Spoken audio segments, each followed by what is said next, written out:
Amici di Fanner, benvenuti al centro sportivo Franco Maniscalco. Oggi vi raccontiamo la gara di calcio femminile tra la Unipomezia, squadra di casa, contro la Roma Calcio femminile.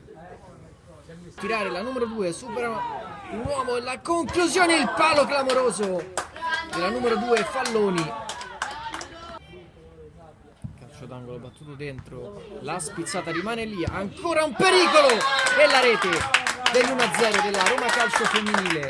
Dopo un calcio d'angolo che è stato battuto, la palla è arrivata sul secondo palo e una giocatrice ha facilmente spedito la palla in rete, preso in avanti lo staglio, buona in profondità per Padovan che parte e da sola di fronte al portiere. Padovan, la rete della numero 10 Padovan, lanciata a rete molto bene da Gagliassi. Quindi pareggio meritatissimo per la Unipomezia.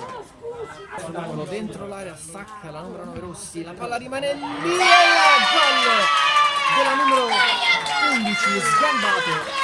Sempre un corner che è arrivato sul secondo palo, poi sgambato con un tappino vincente al volo, ha siglato il 2-1.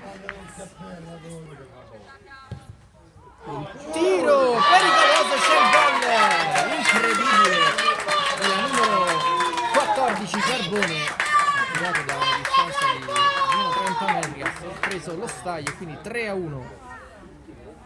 Ancora Carusotti, prova a destro Carusotti e c'è la rete incredibile della numero 8 Carusotti, una palombella che ha sorpreso nuovamente lo staglio.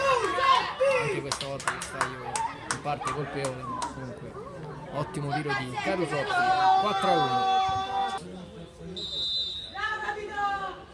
Calcio di punizione che lo staglio blocca in qualche modo, poi sulla respinta arriva la rete.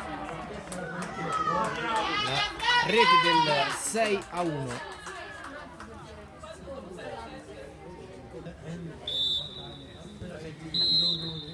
Finisce qui il triplice fischio, 6-1 per la Roma Calcio femminile, brutta sconfitta per l'Unipomezia.